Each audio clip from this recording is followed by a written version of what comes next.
We now have visuals of President Muhammadu Buhari's meeting with the released Chibok girls at the Aso Rock Villa in Abuja. The president thanked the girls and their parents for their resilience and faith in the administration.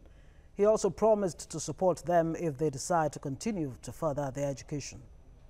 I thank you very much, and I congratulate you, especially your parents, that you have gone through what they had gone through.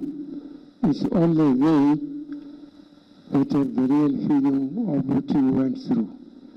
We congratulate them and we assure them that the federal government will perform on its promises to look after you to continue your education. Our State House correspondent Tai Amodu joins us now from Abuja.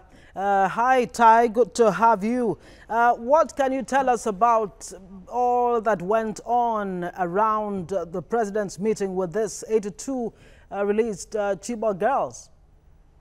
I can say it was a clandestine affair, really clandestine, really secret. You know, from the time that the girls, it had been announced that the girls had been released from Saturday night till this evening, everything was shrouded in secrecy.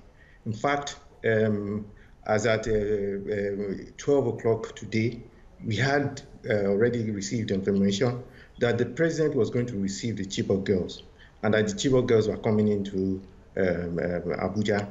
But to get to the DSS clinic where they were first initially taken to proved a difficulty, because it was screened out. And then after that, we were told that by 4 p.m., the president was going to meet with the Chibok girls at his residence in the presidential villa. That one turned into another task because State House correspondents were kept waiting from that time, at 4 p.m., that we were expecting that the girls would arrive, until about 7:30 p.m., when they now came in, driven in by two big buses. And when they came in, they were driven straight into the residence of the president. And State House correspondents and all other journalists were screened out. So we couldn't even get a glimpse of them coming down from the bus in the residence. At the end of the day, it was something the media handlers were not willing to discuss, because we asked questions why such secrecy should have been employed in the Chibok girls that all the world would have wanted to know had come into town. Our State House correspondent Tai Amodu is still with us via Skype from Abuja there. Tai, now the president's trip came by surprise. Was there any inkling at all that there was such a plan for today? No, there was not. There was no inkling at all. The president did meet with the Chibok girls inside, where he expressed his delight at seeing them and promised that the state would now take care of their welfare and ensure they further their education. And after the meeting, the SA media to the president, Temi Adesina, came out and we interviewed him. We were asking him questions concerning the welfare of the girls and what were the plans after that. And he was still speaking. He still spoke to us. He told us about things. He didn't even tell us that the president was going to travel. We were still in the villa waiting for that, waiting for waiting for the girls to leave. And after they left, still trying to gather information here and there. When the statement for today. No, there was not. There was no inkling at all. The president did meet with the Chibok girls inside, where he expressed his delight at seeing them and promised that the state would now take care of their welfare and ensure they further their education. And after the meeting, the SA media to the president, Temi Adesina, came out and we interviewed him. We were asking him questions concerning the welfare of the girls and what were the plans after that. And he was still he still spoke to us. He told us about things. He didn't even tell us that the president was going to travel. We were still in the villa waiting for that, waiting for, waiting for the girls to leave. And after they left, still trying to gather information here and there. When the statement came out from Femi Adesina that the president was traveling in the night, it came as a surprise to all State House correspondents because it was something that we didn't expect, but he has left the country.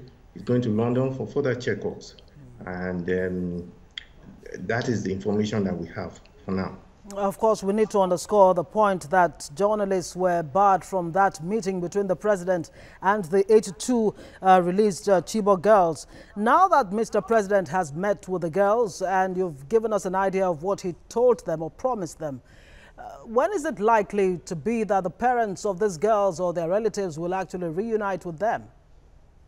Yes, that was one of the questions that we asked the president's spokesman, Femi Adesina, that, okay, now the girls have met the president. What are the further plans of the presidency? And he said in the days to come that the parents would be brought in to see the girls, check them out, see that they are alive. In the meantime, the information minister released a list to the State House correspondents, to the media, and told the media that the media should help to, bring the list out in the public so that anxious Chibok parents would know, would be able to check the list and know whether their children were on the list, and it would bring an end to anxiety being felt by these parents who must have heard since last night that some other Chibok girls had been released. Tai Amodu, tell us, if you can, what you were able to make out from the mood of these girls themselves. Yes, the whole world is excited that they've been released, but what were you able to read into their mien and countenance generally? Well, this is the second set of girls that we have seen released, and when they always come into the State House after their ordeal, you can see that they are very, very sober. They are, it shows in their faces and their mien that they have gone through a harrowing experience, and it is something that will take time for them to get over. It is a situation that will take a lot of rehabilitation, both psychological and social, before they can even fit back into society. Of course, that is what one thing that the presidency has promised, that in the days to come, before they are allowed to be reintegrated into society, they are going to take care of their well-being, both psychological and social. They are going to subject them to some psychological, medical tests to ensure that in the long run, they are fully ready to be reintegrated back into society. Okay, Tai Amodu, before I let you go very quickly, now, I wonder if you know anything about this Boko Haram terrorists that were swapped for the girls. It's a no-brainer to ask how many of them. Asking Garba Shehu earlier, as far as he's concerned, it's not important how many they were. But how vital are this particular people that were released in the whole Boko Haram setup? I think this is really a security issue. It's something that they are keeping close to their chests. These are questions we have asked over and over again about them giving us the identity of the Boko Haram leaders that were released and how vital they are to the organization. But it is something that they have been very, very reluctant to talk about. That is the media handlers, and indeed the security apparatus around the presidency. The whole idea is that they want us to focus on the fact that the girls that have been released, and this is a plus to their administration because it is a fulfillment of the promise that they had made earlier on. But to talk about how many Boko Haram agents were released is something that they don't want to really talk about. Tai Amodu, our State House correspondent there, talking to us on the News Hour. Thank you very much. Of course, we know you'll be keeping us abreast of developments as they go on.